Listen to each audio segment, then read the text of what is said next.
우리 하나님 말씀 보도록 하겠습니다. 하나님 말씀은 사도행전 3장, 신약 성경 사도행전 3장 1절에서 10절까지 말씀입니다.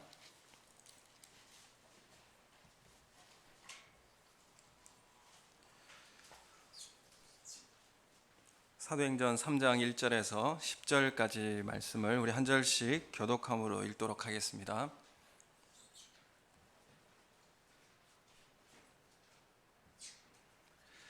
제9시 기도 시간에 베드로와 요한이 성전에 올라갈새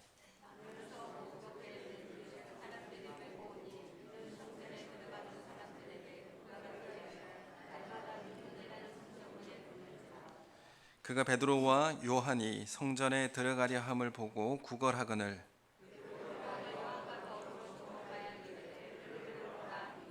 그가 그들에게서 무엇을 얻을까 하여 바라보거늘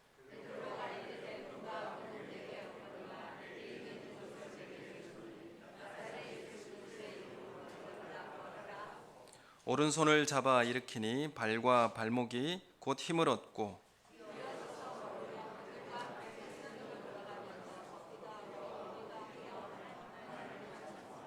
모든 백성이 그 걷는 것과 하나님을 찬송함을 보고 그가 본래 성전 미문에 앉아 구걸하던 사람인 줄 알고 그에게 일어난 일로 인하여 심히 놀랍게 여기며 놀라니라. 아멘.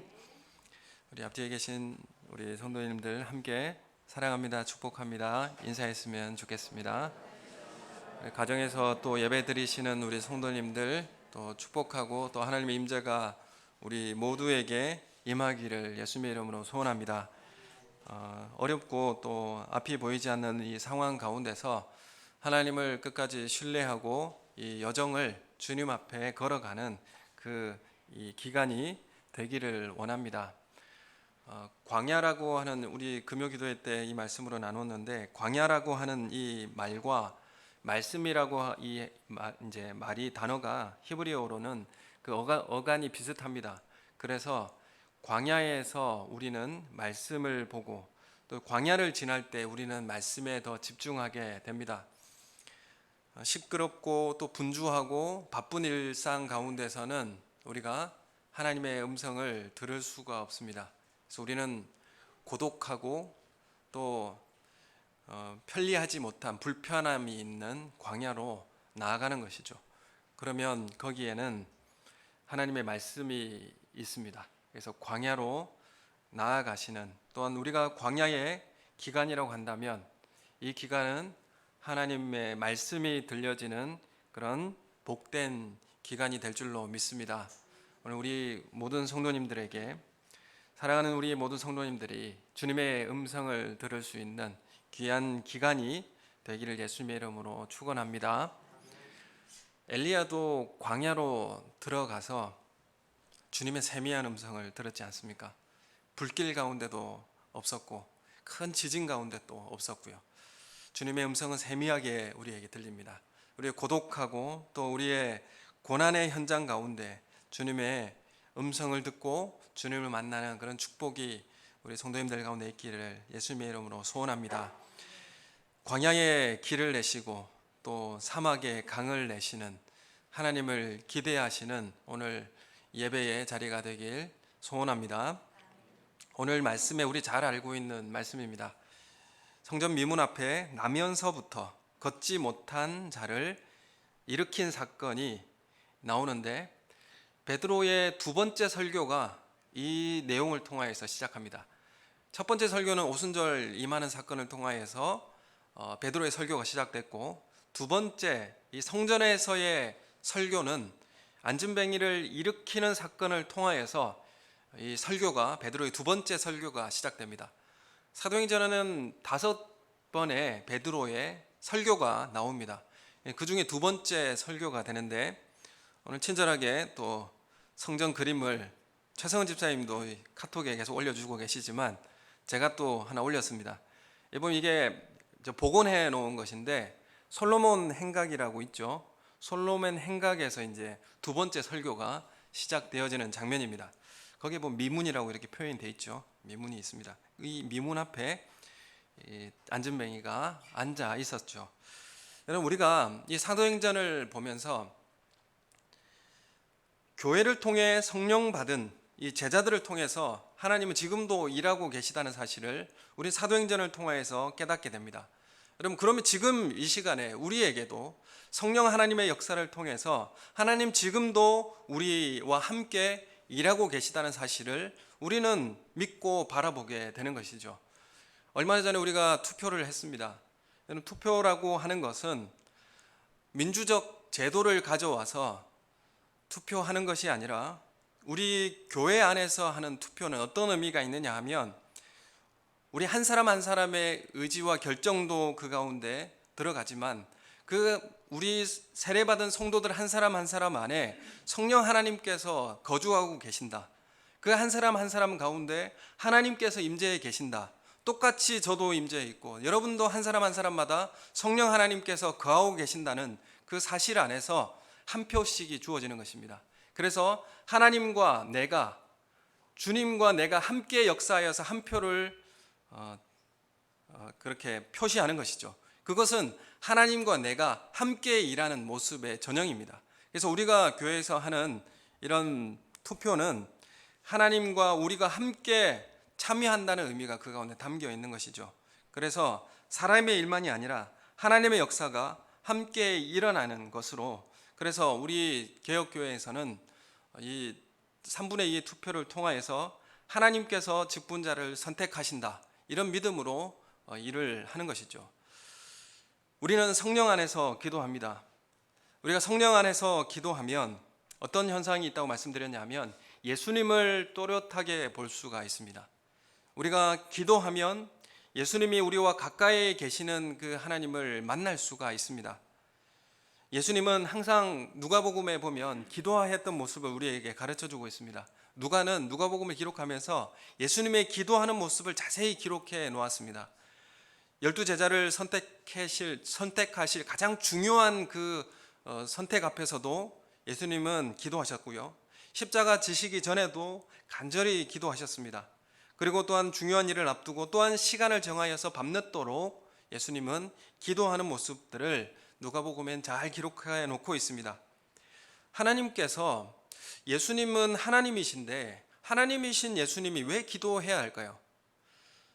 우리에게 이 기도해야 할 필요를 우리에게 알려주시고 기도를 통하여서 하나님의 십자가의 사역을 이제 가셨다라는 것을 우리가 알게 됩니다. 그래서 기도하지 않으면 십자가의 길도 걸어갈 수가 없고 기도하지 않으면 하나님의 길도 우리에게 보여지지 않는다는 것을 예수님은 삶을 통하여서 우리에게 보여주신 것입니다. 베드로는 예수님을 기도하시는 곳에도 함께 따라다녔고 모든 곳에 다 따라다녔어요. 그렇지만 베드로가 예수님과 함께 공생의 기간 동안에 제대로 기도한 적이 없습니다. 자원하여 기도한 것도 아니었어요.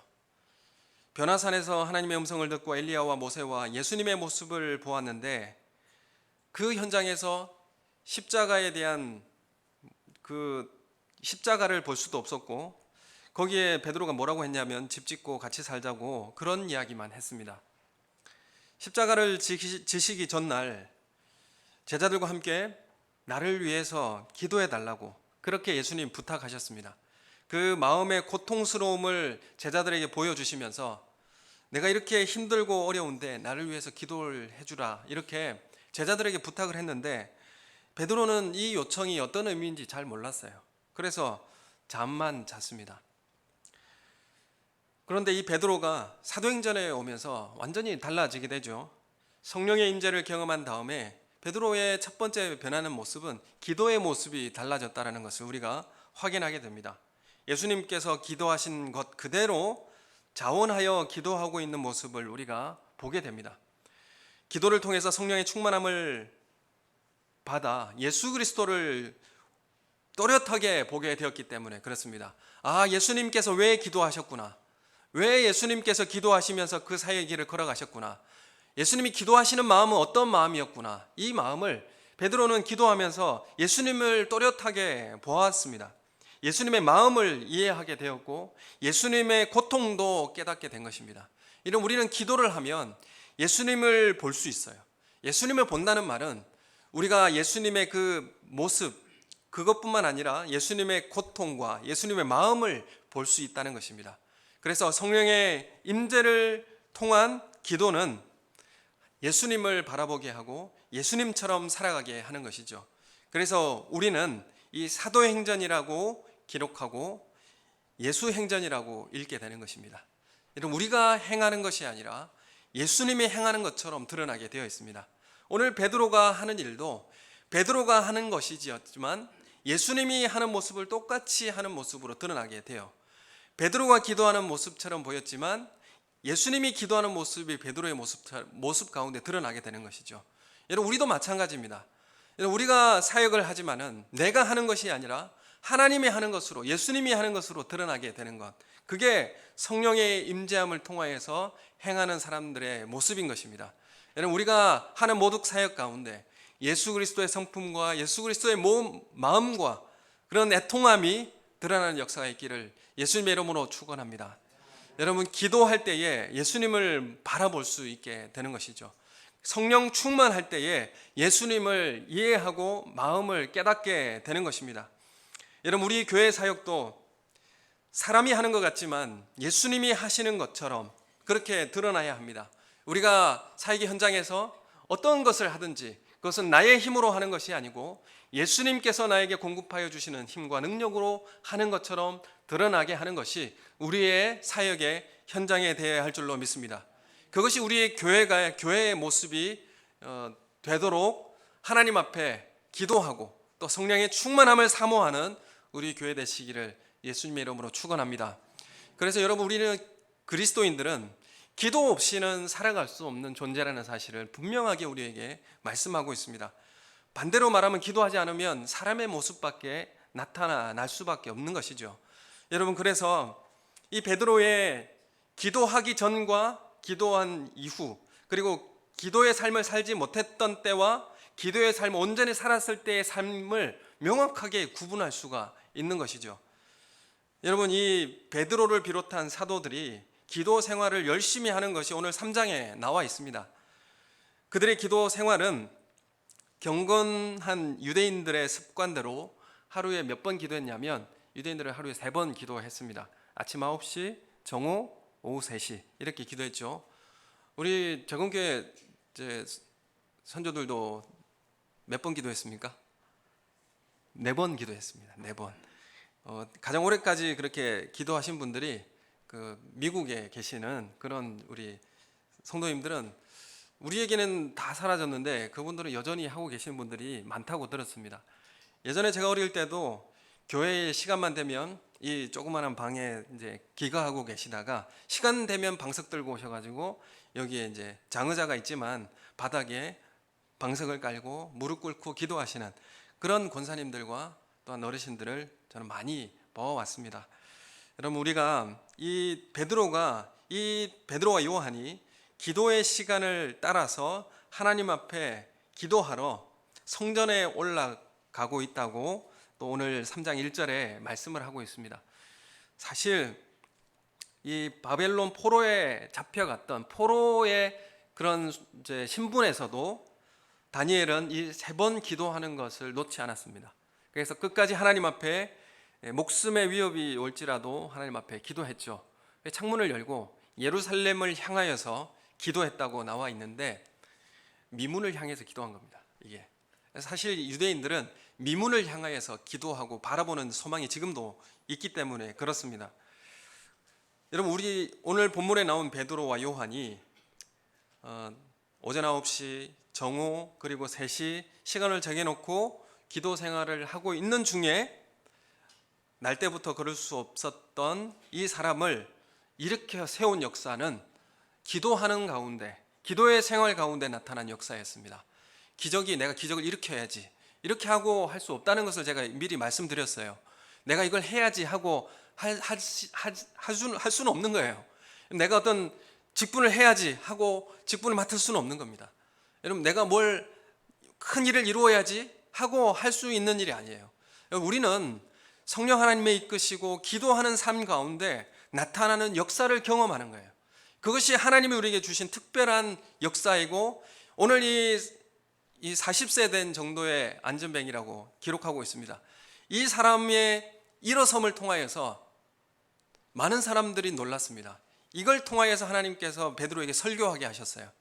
그리고 이 사람을 통하여서 많은 사람들이 주님 앞에 돌아오게 만들고요. 그래서 이 기적의 역사는 어떤 용도입니까? 하나님을 영화롭게 하고 많은 영혼들 주님 앞에 돌아오게 하는 그런 도구로 사용한 것이죠. 그래서 이것이 사건이 중요한 문제가 아니라는 것이죠. 기적이 중요한 문제가 아니라 그것은 표적이에요. 표적이라고 하는 것은 사인입니다. 우리 표지판이 있지 않습니까? 그 사인은 뭘 가리키는 것이죠. 기적이라고 하는 것은 뭘 가리키는 것입니다. 예수 그리스도의 주 되심을 가리키는 것이고, 예수님을 통하여서만 우리에게 생명을 얻는다는 것을 가리키는 표지판이 되는 것이죠. 우리가 표지판을 추구하는 것이지 않지 않습니까? 방향을 추구하는 것이죠. 그래서 우리가 기도하는 것, 그리고 성령의 충만함을 소유하는 것, 이것은 우리에게 기적을 가져다 주게 되고, 그것은 예수 그리스도를 드러나게 만드는 일을 하게 되는 것입니다. 우리의 삶의 결과도 무엇을 향해져야 하느냐 하면, 나의 능력이 드러나는 것이 아니라 예수 그리스도의 능력, 하나님의 일하심만이 드러나는 그런 사역이 되어야 할 줄로 믿습니다. 내가 오래 기도하는 것을 자랑하는 것으로 하는 것입니까? 그렇지 않죠. 그건 잘못 가는 것이라는 것을 우리는 분명하게 잘 알고 있습니다. 오늘 이 베드로와 요한의 기도의 생활을 통하여서 일어난 기적의 현장, 이 기적의 현장은 많은 사람들을 주님 앞에 돌아오게 만들었습니다. 우리의 이러한 역사가 우리 교회 가운데, 우리 사랑하는 우리 성도님들 개인 가운데서도 일어나게 될 줄로 믿습니다. 반드시 될 줄로 믿습니다. 다른 사람들의 이야기입니까? 다른 교회의 이야기입니까? 아니에요. 우리의 이야기입니다. 중동 지역에서는 정오나 이제 햇빛이 내려쬐는 3시, 오후 3시는 가장 더운 시간이죠. 그래서 지금도 많은 사람들은 정오나 오후 시간에 외출도 하지 않고 일도 하지 않습니다. 중동에 있는 사람들은 이 시간에는 낮잠 잡니다. 일하지 않습니다. 그리고 밤 시간에만 일합니다. 밤 시간에 나와서 시내를 활보하고 북적거리고 그런 일을 하죠. 아무도 나가지 않는 시간이 정오와 또한 그 햇빛이 내려쬐는 시간입니다. 아무도 가지 않는 그 시간에 베드로와 요한이 성전으로, 그때 뜨거운 태양을 맞으면서 성전으로 올라가는 것이죠. 예전에 이제 부산에는 부산이라고 해서 산이 있는 곳이 많아요. 다 산입니다. 그래서 모든 집들도 산에 있고 교회도 다 산에 있습니다. 그래서 그 교회를 가려면 산을 올라가야 돼요. 제가 있던 교회도 80계단을 올라가야 돼요. 근데 지름길로 올라가려면 80계단이에요. 다 세봤습니다. 제가 80계단이에요. 보통 80개, 100개의 계단을 밟아서 올라가야 돼요. 그럼 여름에 올라가면 얼마나 덥겠습니까? 근데 예전에 이제 성도님들 이야기 들어보니까 당시에 이제 포장이 안 돼가지고 황토길이었습니다. 황토길에다가 비가 내리면, 오늘같이 비가 내리면 어떻게 되는지 아십니까? 저도 잘 모르는데 이제 고무신을 신고 교회에 올라가잖아요. 그러면 고무신을 밟고 떼는데 신발이 벗겨진다는 거죠. 저도 경험해 본 것 같긴 한데, 이렇게 그 교회를 이제 올랐고 내리고 했어요. 근데 왜 그 교회를 굳이 왜 거기다 지었는가? 항상 이 궁금증이 있어서 제가 물어봤어요. 그 교회 앞에 좋은 당시에 일본 그 철도청 관사가 있었던 곳이 있습니다. 넓은 터가 있었는데 그 터를 교회 보러 사라고 그랬어요. 근데 교회가 그 터를 사지 않았어요. 왜 안 샀느냐 하면, 왜냐하면 거기가 도로가 지나가고 사람들도 많이 오고 넓은 평지 땅인데 왜 그렇게 하지 않았냐? 제가 물어보니까 그 옆에 정난각이라고 하는 술집이 있어요. 그래서 거기 안 했대요. 그래서 그 뒤에 산에다가 집을 구해서 지었습니다. 그런 열정이 있었어요. 그래서 그 산을 오르락 내리락 하는 그런 마음을 가지고 교회를 지을 때도 그 저 밑에 내려가서 냇가에서 자갈을 이어서 또 모래를 이어서 시멘트하고 그것을 이겨서 교회를 손수 지은 교회이죠.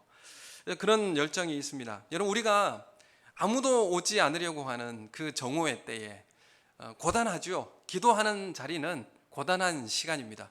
기도라고 하는 것은 노동이라고 제가 말씀드렸죠. 쉬운 일이 아닙니다. 여러분, 이 시간을 드려내기 위해서, 기도하기 위해서 이 고단함을 이겨내셔야 합니다. 그리고 이 노동에 함께 참여해 주셔야 합니다. 그래야 우리가 생명력을 얻을 수가 있습니다. 주님의 일을 할 수가 있는 것입니다. 아무도 나가지 않는 그 시간에 베드로와 요한은 그 뜨거운 태양을 이겨내며 그 자리에 올라가게 되는 것이죠. 지금 베드로는 억지로 기도하러 가고 있습니까? 아니죠. 지금 베드로와 요한은 자원하는 마음을 가지고 예배, 기도하러 성전에 올라가고 있는 모습입니다. 기도 나오라, 기도 나오라 이렇게 말하지 않더라도 자원하며 기도하러 나오는 그런 우리 성도님들 되시기를 예수님의 이름으로 축원합니다. 기도하는 자리를 사모하여 자원하는 마음으로 기도의 역사가 우리 교회 가운데 충만하게 일어날 줄로 믿습니다. 오늘 2절에 보면 나면서부터 안전뱅이 된 자를 사람들이 메고 온다고 이렇게 말씀하고 있죠. 그래서 이는 성전에 들어가는 사람들에게 구걸하기 위하여 날마다 미문이라고 하는 그 성전문에 두었습니다. 이 사람은 이제 나면서부터 못 걸었다고 이렇게 이제 알려지고 있는데 단 한 번도 걸어본 적이 없었던 사람입니다. 맹인도 날 때부터 맹인이 있죠. 한 번도 본 적이 없는 사람, 빛을 본 적이 없는 사람. 그래서 이 걷는다는 것이 어떤 것인지 알 수 없는 사람입니다. 사람들이 이 안전뱅이를 메고 온 것과 사도들이 이때 성전 미문에 이르러 그를 만난 것, 이건 하나님의 인도하심이었습니다. 미문이라고 하는 것, 그림 한번 잠깐 보여주시면 성전에 들어가는 12개의 문들 중 한 가지입니다. 여러 개의 문들 중에 미문이라고 있는데 이 미문은 성전 동편에 위치해 있습니다. 성막의 문도 동편으로 위치해 있죠. 그래서 동편에 위치한 것은 어떤 의미가 있냐면 들어가면 태양을 등지고 들어가게 되죠. 태양을 등지고 들어가게 됩니다. 그래서 태양을 보지 않게 되는 것이죠. 그래서 그 당시에 태양신이라고 하는 우상이나 이런 문제들을 피하기 위해서 또 그런 이제 의미로 동쪽에다가 이렇게 이제 문을 만들었는데 그것이 이제 미문도 동쪽으로 향하여 위치해 있습니다. 그리고 황금문이라고 부르게 되는데 이 미문은 뒤에 보면 성전이 있죠. 성전에 지성소까지 일직선에 위치해 있기 때문에 제사장들이 자주 출입했던 그런 문이었습니다. 이 문을 이제 반대쪽으로 지나 나가면 엘리야의 문이라고 하는 거 있는 게 있고 그 다음에 기드론 골짜기가 있죠. 그래서 이 문을 향해서 쭉 나가면 기드론 골짜기가 나오고 그걸 통과하면 어디가 나오냐면 감람산이 나옵니다. 그래서 예수님께서 기도하셨던 그 감람산을 바라보게 되는 것이죠. 그래서 지금도 유대인들은 이 미문을 바라보면서 감람산에 모여 기도한다고 합니다. 그리고 그들은 죽어서도 이 미문을 향하여서 무덤을 쓸 정도로 유대인들에게는 소망의 어떤 안타까움의 그런 문이라는 것을 지금도 알 수가 있는데 왜 이 문이 미문이라고 하느냐 하면 한자를 아시는 분은 잘 알겠지만 아름다운 문입니다. 아름다운 문이라는 뜻에서 미문인데 이 헤롯성 이건 이제 헤롯 성전 헤롯이 지어준 성전이라는 의미죠. 헤롯이 이제 유대인들에게 환심을 얻기 위해서 지은 성전을 복원해 놓은 것입니다. 그런데 이 헤롯이 유대인들에게 환심을 얻기 위해서 좋게 지어졌습니다. 아주 화려하게 지어졌어요. 화려하게 지어졌는데 솔로몬 성전은 이 외곽 저기 없어요. 저기 없고 그냥 성전하고 그런 이제 외곽만 이렇게 있는 것인데 헤롯은 더 아름답게 지어졌습니다. 화려하게. 그래서 고린도 건축 양식, 그 당시에 최고 화려한 기술을 가진 고린도 양식을 가지고 지었어요. 그래서 이 건축 양식을 통해져서 문을 만들었고 재료들도 어디서 가져왔냐면 고린도에서 가져온 굴이나 은이나 금을 통해서 도금해서 실제로 봐도 정말 아름다운 문이 바로 미문이었습니다. 왜 이게 미문이라고 그렇게 하느냐 하면 이게 겉으로 보기에도 아름다워서이기도 하지만 사실 이 문을 통과해 들어가면 바로 여인들의 뜰과 이방인들의 뜰이 나옵니다. 그래서 이방인들과 그리고 여인들 그리고 소외된 사람들은 꼭 이 문을 통해서만 들어가게 되었어요. 그래서 그 사람들이 들어가도록 허락해 되었던 이 문, 그래서 하나님을 알지 못하는 사람이 하나님을 알아갈 수 있는 곳이었고, 또 소외된 사람들이 이 문을 통하여서 하나님을 만나는 그 은혜를 경험하는 그런 문이었습니다. 그래서 그 사람들이 들어갈 수 있는 문이기 때문에 또한 아름다운 문이라 이렇게 부르는 것이죠. 두 가지 의미가 다 담겨 있습니다. 그래서 미문은 성전으로 들어가는 입구 중에서 많은 사람들이 이 문을 이용했습니다. 제사장들도 이용하고 많은 사람들이 이용하니까 이 문은 북쪽이었습니다. 당연히 사람이 많은 곳에 이제 그 구걸하는 사람들도 많이 있겠죠. 그래서 오늘 날 때부터 걷지 못하게 된 이 사람도 한 사람만 있었던 게 아니라 많은 사람들이, 장애를 가진 사람들이 그 가운데 앉아 있었을 것이다, 그렇게 추측해 볼 수가 있습니다. 당시에 장애가 있다고 하는 것은 온전하지 않다는 것이고, 이것은 어떤 의미가 있느냐 하면 죄인의 상태를 보여주는 것입니다. 그래서 절망적인 상황에서 이 장애라고 하는 것이 비극적이지만 또한 살아갈 수 있는 방법도 이 장애를 통하여서 구걸하는 방법밖에 또 없다는 것을 또한 가지고 살아온 삶의 모습입니다. 그에게 이 미문 앞에 앉아 있었고, 항상 이 미문 앞에 앉아 있었지만은 이 안전뱅이 이 사람은 미문을 넘어서 성전에 들어갈 수 없었어요. 한 번도 들어갈 수가 없었습니다. 이 사람을 이제 몇 살이냐고 이렇게 소개하고 있는데, 4장 22절에 보면 이 표적으로 병이 나은 사람은 40여 세가 되었더라, 이렇게 기록하고 있어요. 그래서 이 사람이 대충 몇 세 정도 되었다라는 것을 우리가 알게 되는데, 이 사람이 40세 정도면 우리나라 나이로 보자면 그 당시 나이로 보면 한 60대 정도 된 나이입니다. 그래서 오랫동안 한 20년 이상을 성전 미문에만 앉아 있었던 것이죠.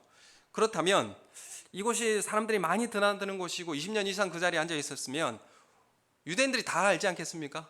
이 사람이 계속 앉아 있고 얼굴을 다 쳐다보게 되고 하니까 많은 백성들이 이 사람을 다 알아봤습니다. 이 사람을 알아볼 정도면 정말 오랜 기간 동안에 앉아 있었던 것 같고, 어떤 면으로는 그 사람들 앞에 낙인 찍힌 그런 인생을 산 것으로 그렇게 여겨집니다. 이 사람은 이런 사람이야, 이렇게 낙인 찍힌 사람으로 살았던 삶의 모습입니다. 여러분, 우리가 이 사도행전에 들어오면서 베드로의 모습을 우리가 보면서 신앙생활을 나눌 수 있다면 전과 후로 나눌 수 있을 거라고 이렇게 생각되어집니다. 성령 하나님을 경험하여서 기도하는 삶, 그러니까 성령 하나님의 임재를 경험하기 전과 성령 하나님의 임재를 경험한 이후의 삶, 이렇게 나누어 볼 수 있을 것 같습니다. 베드로의 삶도 그래했고요. 또 한 가지 나누어 볼 수 있는 삶은 오늘 이 안전뱅이의 삶의 모습과 같이 성전에 들어가는 사람과 성전에 들어가지 못한 삶, 이 두 사람으로도 나누어 볼 수 있다고 생각합니다. 본문에 이 미문에 앉아 구걸하는 사람은 성전에는 같이 오지만 성전에 나오는 목적이 다 다른 사람이었어요. 성전에 다 같이 오지만은 그 사람들과 다른 목적을 가지고 성전에 온 사람이었습니다. 성전을 향해 오는 이 하나님의 임재, 예배와 관계없이 나오는 사람이었고, 남이 떠메어주면 할 수 없이 와서 구걸해야만 했던, 자신의 생업을 위해서 구걸해야만 했던 그런 삶의 모습이었습니다. 똑같이 성전이라고 하는 공간에 앉아 있지만은 이 사람에게는 미래가 없죠. 현재의 생활이 불완전하고 미래가 없는 삶을 살게 되었습니다. 스스로 하나님에 대해 관심을 가져보지도 못했고, 자신에게 필요한 것은 다른 사람으로부터 받아야만 살 수 있다고 여기며 살아온 삶의 모습이었습니다. 성전에 와 있지만은 하나님과 성전과는 전혀 상관없는 사람입니다. 이 사람은 스스로 일어날 수 있는 힘이 없는 모습을 가지고 있습니다. 여러분, 우리 다 같이 교회에 나오지 않습니까? 우리 다 같이 교회에 나오는데 성전에 들어가는 사람과 못 들어가는 사람이 있는 것은 아닙니까? 성전이라고 하는 것은 제가 카톡에도 길게 한번 설명을 드렸지만, 하나님이 임재하실 수 있는, 하나님이 임재를 경험하고 찬양하는 그런 이제 곳이 바로 성전입니다. 하나님 우리 성전 삼으셨는데, 성령 하나님께서 우리를 성전 삼으셔서 임하시는 곳이 바로 성전입니다. 우리가 하나님의 성령을 경험하고 성령의 임재에 충만한 가운데 들어가 예배의 자리로 나아가시는 그런 우리 교회의 모습이 되기를 예수님의 이름으로 축원합니다. 여러분, 우리가 교회에 나와 있지만 그 성령 하나님의 충만함과 임재 가운데 예배 드릴 수 없는 그 모습으로 나온다면, 그것은 우리가 이 날 때부터 걷지 못한 이 사람의 모습처럼 항상 성전에 나오지만 성전에 들어가지 못하는 그런 삶을 사는 모습이지 않겠습니까? 여러분, 우리가 지금도 우리의 모습 가운데 누구를 바라고 그것을 필요로 해서만 살아가는 그런 모습이 우리 가운데 있지는 않는가? 우리가 항상 이제 생각할 때에 필요를 생각하죠. 나는 교회를 나올 때 누가 나를 칭찬해 주는 사람이 있어서 교회에 나오시나요? 아니면 나를 인정해 주는 사람이 있어서, 관심을 가져주는 사람이 있어서 나는 교회에 나오나요? 사람이 좋아서, 아니면 친목 도모나, 아니면 물질이나 지혜나 지식을 위하여서, 나의 필요를 위해서 나는 성전에, 교회에 나오고 계십니까? 그럼 그렇다면 여전히 미문 밖에 앉아 있는 그런 모습이 있지 않을까 돌아보게 됩니다. 오늘 3절 말씀에 베드로와 요한이 성전에 들어가려고 함을 보고 이 사람이 바라봅니다. 3절에 보면 그가, 베드로와 요한이 성전에 들어가려 함을 보고 구걸하거늘 보았다, 이렇게 이제 기록하고 있죠. 보았다, 자비를 구하였을 때, 이런 의미가 담겨 있죠. 보았습니다. 4절에 보면 베드로와 요한과 더불어 주목하여 이르되 우리를 보라, 여기도 보라가 나옵니다. 너는 우리를 보라, 이렇게 말하는 것이죠. 여기도 또 보라, 이런 이야기가 나옵니다. 또 5절에 보면 그가 그들에게서 무엇을 얻을까 하여 보다, 이렇게 나옵니다. 또 보다는 것이 나옵니다. 이 안진뱅이가 무엇을 얻을까에 대해서, 뭘 얻을, 자기의 필요가 뭐였습니까? 나를 인정해주고 나를 칭찬해주고 그걸 필요로 해서, 그게 필요하다면 당시에 필요한 건 뭐겠습니까? 은과 금이겠죠. 자기에게 필요한 건 은과 금이었습니다. 사실 금이 더 비싼데 왜 은이 먼저 나왔을까? 은이 당시엔 더 비쌌습니다. 그래서 은이 먼저 나온 것이고요. 그래서 그가 필요한 것을 이제 바라본 것이죠. 그런데 이 보다라고 하는 말, 바라보다, 이런 것은 중요한 의미가 있어요. 히브리서 12장 2절의 말씀에 보면 믿음의 주요 또 온전하게 하시는 이인 예수를 바라보자, 이렇게 나오죠. 바라본다, 이런 의미는 그냥 우리가 시각적으로 바라보는 것이 아니라 예수 그리스도께서 우리에게 하신 일들을 바라보자, 기대하자, 이런 의미가 담겨 있는 거예요. 하나님께서 하신 일들을 기대하자, 그것을 따라 우리에게도 이루어지기를 바라면서 하나님 앞에 간구하자, 소망을 품자, 이런 것들이 담겨 있는 말입니다. 그래서 베드로는 먼저 이 사람에게 무엇을 요구하느냐 하면 기대할 것을 요구하는 거예요. 그래서 바라보다라고 하는 것은 간절히 기대하고 소원하는 마음입니다. 그리고 기대와 설렘의 마음에서 담겨 있는 단어인 것이죠. 그래서 여러분, 그래서 전에도 말씀드렸잖아요. 믿음이라고 하는 것은 기대하는 마음이라는 것이죠. 여러분, 기적이 일어나기 전에 무슨 마음을 준비시켰습니까? 기대하는 마음을 준비시켰어요. 어떤 하나님의 역사가 일어나는 곳에는 기대하는 마음이 필요하다는 것입니다. 여러분, 하나님의 역사가 우리 교회 가운데 이루어질 줄 기대하십니까? 여러분, 하나님의 역사가 우리 교회 가운데, 우리의 삶 가운데 일어나기를 기대하는 마음을 가지시기를 예수님의 이름으로 소원합니다. 하나님을 바라보다는 것은 하나님을 기대하는 것입니다. 하나님, 우리에게도 그러한 역사를 허락해 주십시오. 하나님, 우리에게도 그런 부흥을 허락해 주십시오 라고 하는 기대감이 그 가운데 있는 것이죠. 지금 베드로와 요한은 우리를 주목하여 보라, 이렇게 지금 요청하고 있어요. 거기서 보다라고 하는 말이 계속 지금 반복되고 있습니다. 그래서 6절에 보면 은과 금은 내게 없다, 그러나 내게 있는 것을 내게 주노니 나사렛 예수 그리스도의 이름으로 일어나 걸으라, 이렇게 하며 손을 붙잡고 일으켜 세웠습니다. 여러분, 이게 이렇게 세웠다라고 하는 것은 행동이, 그 믿음에 대한 행동이 드러나는 것이죠. 그냥 선포하고 끝나는 문제가 아니라 일으켜 믿음으로 이렇게 세운 그런 행동이 뒤따랐다는 것이죠. 여러분, 우리가 기대하는 만큼 그 믿음을 가지고 행동하는 것이 필요합니다. 그걸 기대한다는 것은 단지 마음으로만 기대하는 것이 아니라 육신으로 만들어내야 되고 물질로 만들어내야 되는 것이죠. 그래서 우리가 물질도 드리고 우리가 헌신하는 것도 우리가 바라는 믿음 가운데 행하는 물질화되어지고 육체화 만들어내는 작업들이 우리 가운데 필요하다는 것입니다. 그래서 이러한 일을 통하여서 손을 잡아 일으키니까 발과 발목이 곧 힘을 얻었다. 지금 누가는 의사이지 않습니까?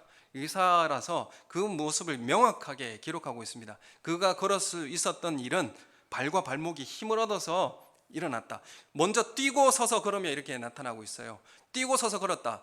그냥 붙잡고 일어나니까 걷는 게 먼저인 것 같은데 뛰는 것이 먼저였다, 이렇게 기록하고 있죠. 그 말은 아마 펄떡 뛰어서 일어났을 것이다, 이렇게 짐작해 볼 수 있는데 펄쩍 뛰어서 섰어요. 그리고 걸었다는 것이죠. 이런 이제 사실을 묘사를 해주고 있는데 8절에 보면 이 사람이 어떻게 했냐면 뛰어서서 걸으며 그들과 함께 성전으로 들어가게 됩니다. 이제 성전으로 들어가게 되죠. 그리고 걷기도 하고 뛰기도 하며 하나님을 찬송하였습니다. 이제는 성전으로 들어가 하나님을 찬양할 수 있는 그런 시각이 열리고 그러한 삶으로 들어갔다고 하는 것을 기록하고 있습니다. 여러분, 이것으로 끝나지 않고 모든 백성들이 이 사람들을 보고 심히 놀랍고 하나님 앞에 돌아오게 되는 역사가 있었다는 것이죠. 여러분, 오늘 이 사건을 통해서 베드로는 성전에서 솔로몬 행각에서 두 번째 설교를 하게 됩니다. 이 사건은 4장 21절에 나오듯이 모든 사람이 그 된 일을 보고 하나님께 영광을 돌리더라. 이 일을 위해서 하신 일이에요. 하나님의 영광을 위하여서, 하나님의 역사를 드러내기 위해서, 예수 그리스도의 능력을 드러내기 위해서, 생명으로 인도하는 역사를 보여주기 위하여서 베드로는 지금 예수님이 하신 일을 그대로 하고 있습니다. 예수님이 하신 일을 지금 베드로가 지금 그대로 하고 있는데 우리는 예수님이 하신 일을 우리도 그대로 하게 될 줄로 믿습니다. 여러분, 우리 예수님이 직접 그렇게 우리에게 말씀해 주셨고 우리가 기도하고 성령의 충만함을 받아 우리가 믿음으로 행할 때에 예수님이 하신 그 일을 우리도 그대로 하게 될 줄, 나보다 더한 일을 하게 할 것이라고 분명하게 말씀하고 계십니다. 요한복음 9장에 보면 예수님께서 날 때부터 맹인을 치료한 사건이 나오는데 그 날 때부터 맹인을 치료하면서 뭐라고 말씀하시냐면 예수님이시고 하나님이신데 그냥 나아라 그러면 나을 수 있지 않습니까? 그렇게 하지 않아요. 침으로 진흙을 이겨서 눈에 발라줘요. 그 당시에 침으로 발라준다는 것은 치료의 의미가 담겨 있습니다. 개가 이제 강아지요. 개가 이제 상처를 핥는 것도 그것도 치료의 의미가 있는 거예요. 그래서 침이라고 하는 것이 그 당시에는 항생제의 효과, 그런 것들을 이제 하기 위해서 치유하는 그런 모습이 담겨 있는 모습이에요. 그래서 침을 뱉어서 더럽다 이런 게 아니고 예수님이 치료를 위해서 침을 뱉어서 진흙을 이겨서 눈을 붙여주셨어요. 그리고 거기서 끝난 게 아니라 치료의 모습을 보여주는 것이죠. 그러고 나서 어디로 가냐면 실로암까지 가서 씻어라 그래요. 눈을 씻어라. 왜 이렇게 복잡하고 이런 모습을 가지고 예수님이 가라고 하셨냐 하면 예수님은 순종하는 마음을 갖게 하셨고 믿음을 기대하는 마음을 갖게 하신 거예요. 마음에 준비하게 하신 것이죠. 마음에 준비하게 하신 거예요.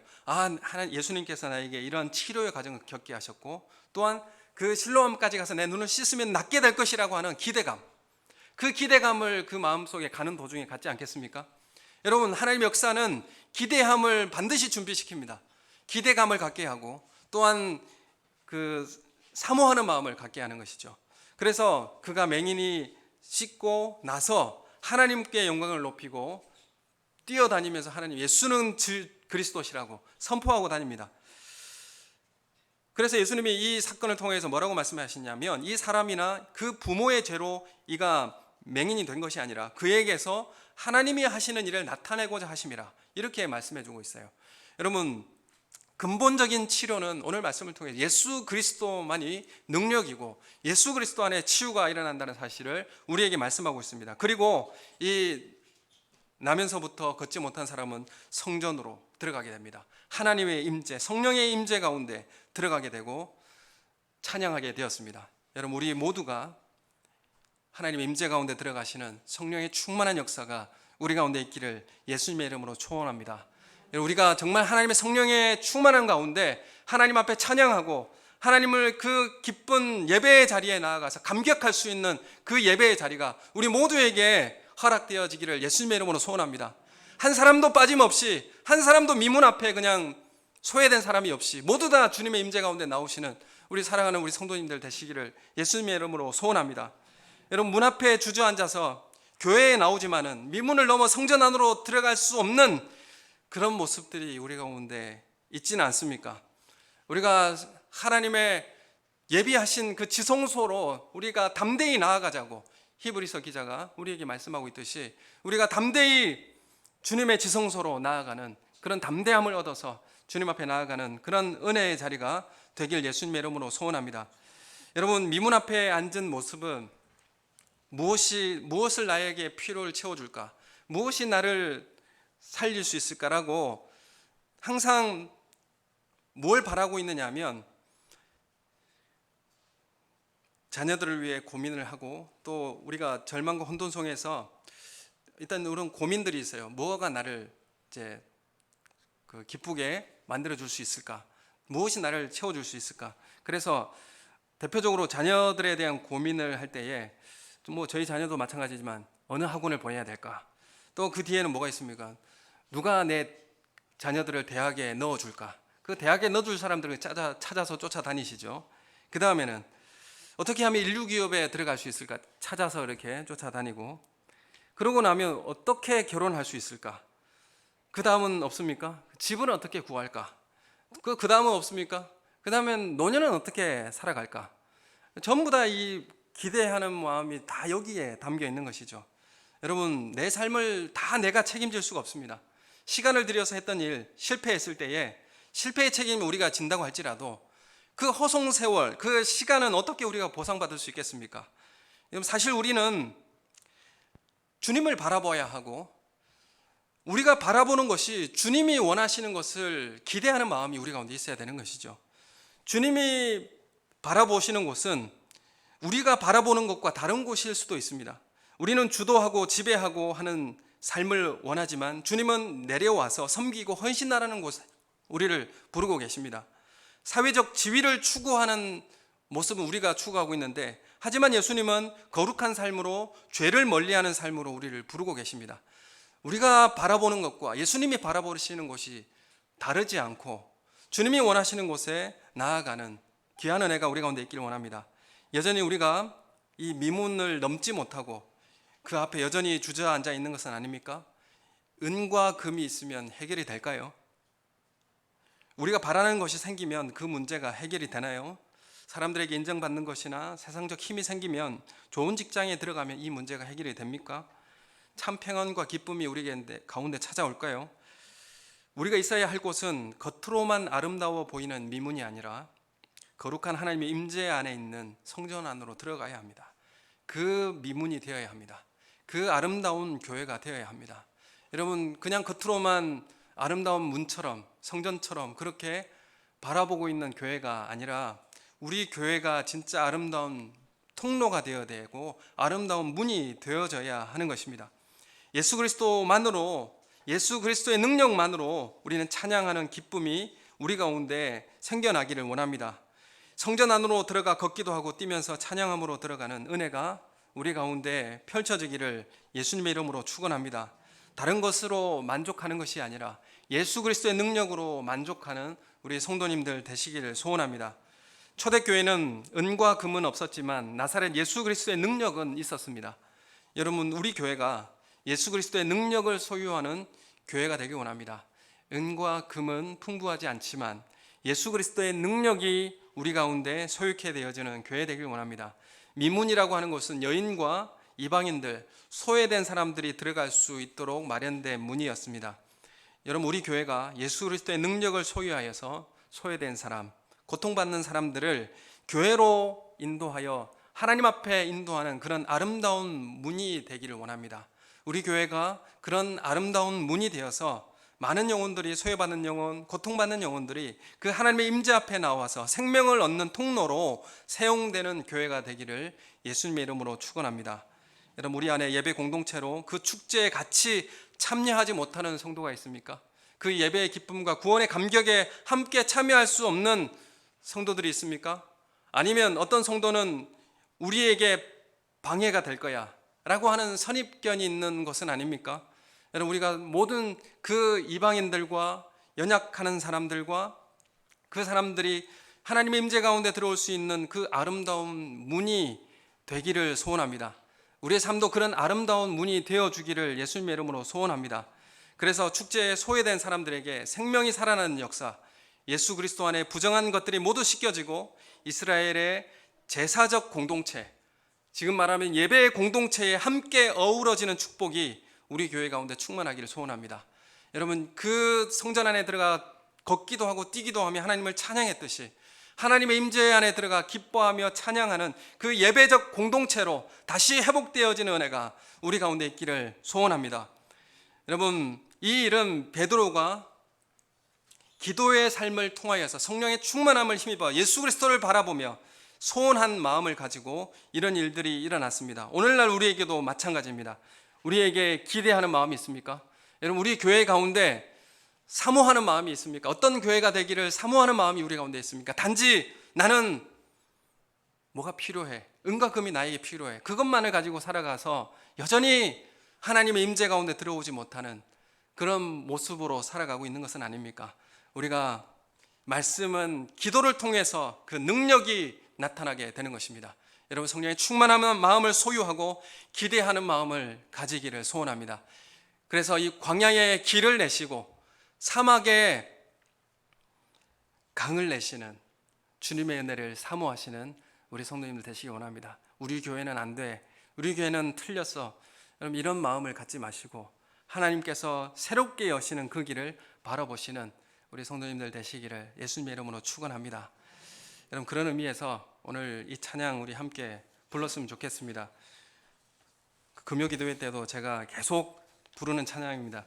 요즘에 많은 사람들이 어려운 시기에 하나님께 기대하고 기대하는 마음으로 이 찬양을 부르고 있습니다. 내 말 틀어주십시오. 예, 크게 좀 들어주십시오. 우리 가사를 기억하며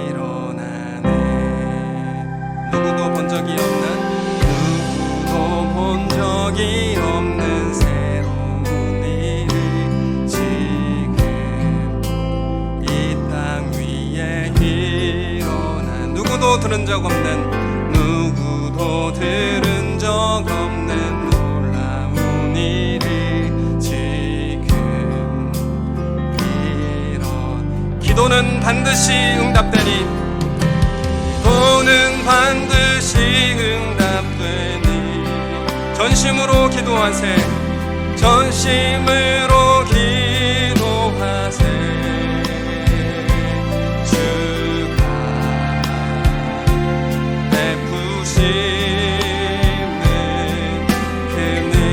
세상에 전하세. 광야의 길을 만드시고 사막의 강을 만드시는 새 놀라운 일이 지금 이 땅에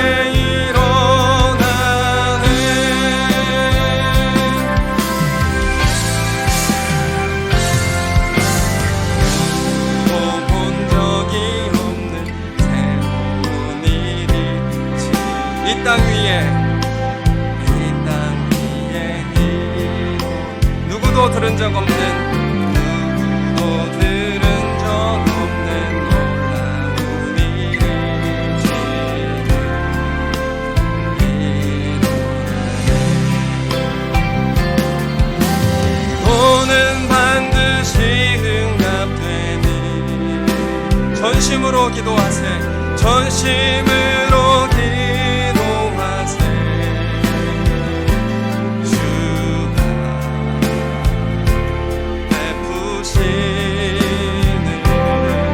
그 이름 광야의 길을 만드시고 사막의 강을 만드시고 새롭고 놀라운 일이 지금 이 땅에 일어나네.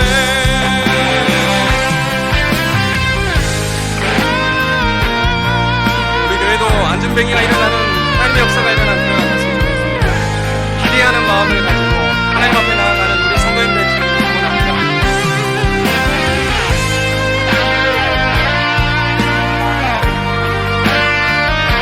간절히 찬양하면서 우리 마음의 고백을 담아서 기도는 반드시 응답되니 전심으로 기도하세. 전심으로 기도하세.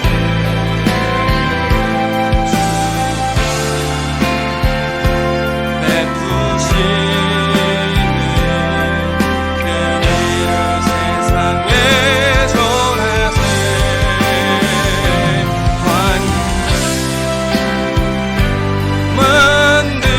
만드시고 사막의 강을 만드시고 새롭고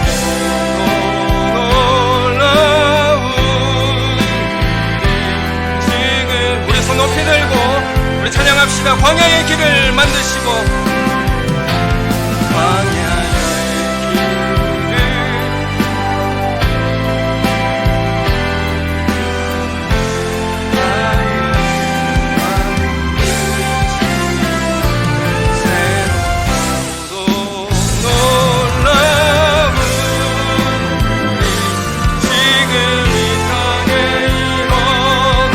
새롭고도 놀라운 일이